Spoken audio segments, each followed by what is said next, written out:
বিশ্বনাথ জিলাৰ আয়ুক্ত মুনীন্দ্ৰনাথ য়াংটেৰ ভাবুকি বালিগাঁৱৰ এটা পৰিয়ালক ঘৰ বাৰী এৰি যাবলৈ ভাবুকি দিছে য়াংটে তহত নেপাললৈ গুচি যা মিয়াক যিদৰে বলডোজাৰ লগাই খেদিছে তহতৰো ঘৰ জেচিপি লগাই গুৰি কৰি দিম মোৰ খেলা চাই লবি ফোনত এদৰে পৰিয়ালটো ভাবুকি দিয়াৰ অভিযোগ উত্থাপিত হৈছে আয়ুক্তজনৰ বিৰুদ্ধে গোপাল শৰ্মা নামৰ লোকজনক ভাবুকি দিছে আয়ুক্তজনে বিগত 60-70 বছৰ ধৰি বালিগাঁৱত বসবাস কৰি আহিছে লোকজনে আয়ুক্তৰ ভাবুকিৰ পিছতে জাঙুৰ খাই উঠিছে এতিয়া গোৰ্খা দল সংগঠন আয়ুক্তৰ ফোন কল ভাইৰেল হোৱাত ক্ষোভ উজাৰিছে আৰু বিভিন্নজনে প্ৰতিক্ৰিয়া প্ৰকাশ কৰিছে ইতিমধ্যে প্ৰতিবাদী সভাপতি আয়ুক্ত য়াংটেৰ বিৰুদ্ধে সৰব হৈছে বালিগাঁওবাসী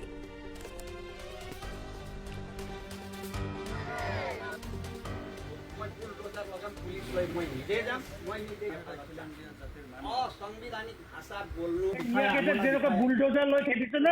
আপোনাৰ তাৰ পৰা মই খেদিম আপোনাৰ ঘৰ ক'ত অৰিজিনেল ঘৰ ক'ত ঘৰ ক'ত আপোনাৰ অৰিজিনেল ঘৰ অৰিজিনাল অৰিজিনেল ঘৰ ক'ত আপোনাৰ অৰিজিনাল আমি ইয়াৰে হয় ক'ত অৰিজিনেল আপুনি ইয়াৰে কেতিয়াৰ পৰা আপোনাৰ ইয়াত কাগজ পত্ৰ দেখা আপোনাৰ অৰিজিনেল ইয়াৰে লাজ নাই লোকৰ মাটিৰ ওপৰত চকু দি তাৰ বেদখল কৰিবলৈ কালি পুৰা মই এসপ্তাহ মই দিছোঁ তাৰ পৰা ওলাই যায় নহ'লে মই জেচিপি লগাই গোটেই ঘৰ ঘূৰা কৰি দিম মই নিজে দিয়ম তাতে পুলিচ লৈ গুচে তাৰ পৰা যা নিজৰ য'ত নেপালত আছে তেওঁ য'ত আছে তাত যাগে লোকৰ ইয়াতে আহিলে যদি ইয়াত থাকিব বিচাৰে ভালকে মাটি বাৰী কিনি ঘৰ বনাই তাত লোকৰ মাটি ইয়াতে তুমি দালাল নহয় ন দালাল নেকি লোকৰ মাটি জবৰদস্তি কৰি মানুহ সোমাই গৈছে মই এসপ্তাহ মই দিছোঁ তাৰ পৰা ওলাই গুচি যা নহ'লে মোৰ খেল চাবি ঘৰ ভাঙি ঘূৰা কৰি দিম কোনো একো কৰিব নোৱাৰিব পুলিচ লৈ গৈ ঘৰ ঘূৰা কৰি দিম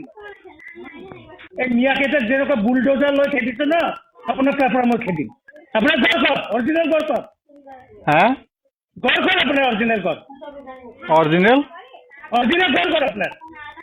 অৰিজিনাল আমি ইয়াৰে হয় ক'ত অৰিজিনেল আপুনি ইয়াৰে কেতিয়াৰ পৰা আপোনাৰ ইয়াত কাগজ পত্ৰ দেখা আপোনাৰ অৰিজিনেল ইয়াৰে লাজ নাই লোকৰ মাটিৰ ওপৰত চকু দি তাৰ বেদখল কৰিবলৈ কালি পুৰা মই এসপ্তাহ মই দিছোঁ তাৰ পৰা ওলাই যায় নহ'লে মই জেচিপি লগাই গোটেই ঘৰ ঘূৰা কৰি দিম মই নিজে দিয়ম তাতে পুলিচ লৈ গুচে তাৰ পৰা যা নিজৰ য'ত নেপালত আছে তেওঁ য'ত আছে তাত যাগে লোকৰ ইয়াতে আহিলে যদি ইয়াত থাকিব বিচাৰে ভালকে মাটি বাৰী কিনি ঘৰ বনাই তাত লোকৰ মাটি ইয়াতে তুমি দালাল নহয় ন দালাল নেকি লোকৰ মাটি জবৰদস্তি কৰি মানুহ সোমাই গৈছে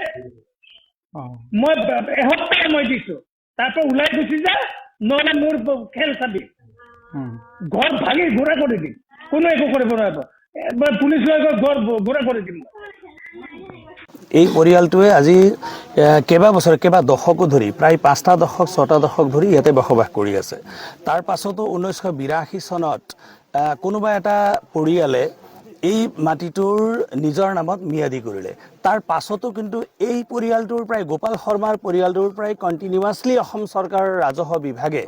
বা মানে এই যেটো আপোনাৰ ৰাজহ বিভাগ বুলিয়ে ক'ব লাগিব ৰাজহ বিভাগে কিন্তু খাজানা লৈ আছে খাজানা লোৱাও 40 বছৰ কণ্টিনিউৱাছলি খাজানা লোৱাৰ পাছতো তো আমি সাধাৰণতে যেটো কথা জানো যে এটা পৰিয়ালৰ পৰা খাজানা লৈ থকা মাটিটোৰ তৌজি যদি মাটি হয় তেতিয়া হলে সেই মাটিটো যেতিয়া ম্যাদীকৰণ হয় ম্যাদীকৰণ হোৱাৰ সময়ত সেই তৌজি খাজানা দি থকা মানুহজনৰ পৰিয়ালটোৱে নিশ্চয়কৈ গম পায় কিন্তু এই পৰিয়ালটোক অৱগত নকৰাকৈ 1982 চনতেই কেনেকৈ এই মাটি দুখৰ আন কোনোবাৰ পৰিয়ালত ম্যাদীকৰণ হৈ গ'ল বা তাৰ পাছৰ পৰ্যায়তো এই পৰিয়ালটোৱে কেনেকৈ খাজানা দি থৈ গ'ল কণ্টিনিউৱাছলি এই বিষয়টো কিন্তু আশ্চৰ্যজনক এটা বিষয় হৈছে প্ৰথম কথা আৰু দ্বিতীয় কথাটো হ'ল ডিএম আমাৰ ডিষ্ট্ৰিক্ট মেজিষ্ট্ৰেট বুলি ক'লে আমি সাধাৰণতে অসমত তেখেতৰ জিলাখনত বসবাস কৰা সকলো নাগৰিক এটো ইয়াত জাতি জনগোষ্ঠীৰ কথা নাহে প্ৰত্যেকজন নাগৰিকৰ সুৰক্ষা আৰু নিৰাপত্তাৰ কাৰণে তেখেত দায়বদ্ধ হৈ থাকে তো তেখেতৰ মুখৰ পৰা যদি এটা নিৰ্দিষ্ট পৰিয়ালৰ মুৰব্বীয়ে কাণত যদি টেলিফোনক বাৰ্তাত এনেকুৱা এটা বাৰ্তা পায় বোলো তুমি 7 দিনৰ ভিতৰত তুমি যাব লাগিব তুমি মিয়া বাংলাদেশী উঠোৱা দেখিছানে নাই মিয়া বাংলাদেশীৰ ঘৰবিলাক কেনেকৈ বুলডোজাৰ দি উঠাইছে তুমি দেখিছানে নাই তেনেকেই তোমাৰ ঘৰখন উঠোৱা হ'ব মই উঠাম মই কৈছোঁ এই ধৰণৰ বক্তব্য এটা আমি কিয় তেখেতে ক'লে আচলতে আমি তেখেতে ক'ব নালাগিছিল বা কিয় ক'লে বুলি কোৱাতকৈ তেখেতৰ বাক্য শাৰীতেই আমি আচলতে তাৎপৰ্য প্ৰকাশ কৰিছোঁ যে তেখেত এগৰাকী ডিএম হৈ পেলাই এই ধৰণৰ বক্তব্য কিয় প্ৰকাশ কৰিলে। বিশ্বনাথৰ আয়ুক্ত মহোদয়ে আমাৰ টকৌবাৰী অঞ্চলৰ এজন যুৱকক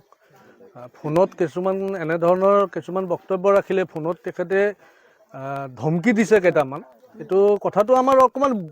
বুজিবলৈ কিবা খাথৰ নিচিনা লাগি আছে। প্ৰথম কথাটো হ'ল, এজন আয়ুক্ত বিষয়াই যদি এজন সাধাৰণ নাগৰিকক ফোন কৰি তেনেকুৱা ধৰণৰ কথা ক'বলগীয়া হয় যে তুমি নেপালৰ নাগৰিক হয়, ইনডাইৰেক্টলি সেইটোৱে ক'ব বিচাৰিছে তুমি নেপাললৈ যাব লাগিব, সেনেধৰণৰ তেনেকুৱা বাক্য ক'বলগীয়া কিয় হ'ল? এজন আয়ুক্ত মহোদয়ৰ হাতত আইনৰ যিখিনি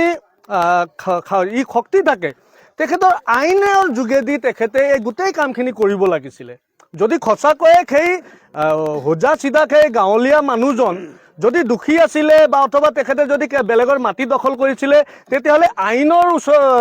আইনেদি তেওঁক ব্যৱস্থা ল'ব লাগিছিলে। কিন্তু আয়ুক্ত মহোদয়ে কি কৰিছে, নিজে ফোন কৰি ধমকি দিছে। এটা কথা স্পষ্ট, আৰু মই সংবাদ মাধ্যমৰ আগত মই গৌৰৱেৰে কওঁ, মই সদৌ অসম গোৰ্খা ছাত্ৰ সন্থাৰ উপ সভাপতি, আমি তেনেকুৱা এটা জাতিক নেতৃত্ব দি থকা নাই অসমত যে ইয়াত কোনোবা বিদেশী মানুহ আছে, নেপালৰ মানুহ আছে, তেনেকুৱা জাতিক আমি নেতৃত্ব দি অহা নাই। এই কথাটো স্পষ্টভাৱে বিশ্বনাথৰ আয়ুক্ত মহোদয়ক মই সদৌ অসম গোৰ্খা ছাত্ৰ সন্থাৰ মঞ্চৰ পৰা মই ঘোষণাই কৰি দিছোঁ।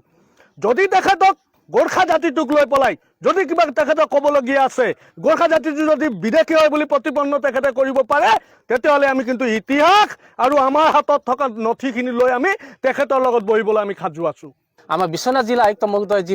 তেখেতে টেলিফোনে যি ভাবুকি দিছে, আমি অসম গোৰ্খা কল্যাণ গহপুৰ জিলা সমিতিয়ে এই ক্ষেত্ৰত উদ্বেগ প্ৰকাশ কৰিছোঁ। আৰু এটা কথা কিন্তু আমি আয়ুক্ত মহোদয়ক আমি জনাব বিচাৰিছোঁ, তেখেতে আজি তাৰিখত যি জিলাৰ আয়ুক্তৰ টেবুলত তেখেতে কাৰ্যনিৰ্বাহ কৰি আছে, আমাৰ দৃষ্টিত তেওঁ এজন পঞ্চায়তৰ প্ৰতিনিধি হোৱাৰ যোগ্যতা নাই বুলি আমি আজি তেখেতক আমি মুক্তভাৱে আপোনালোকৰ মাধ্যমৰ জৰিয়তে জনাব বিচাৰিছোঁ।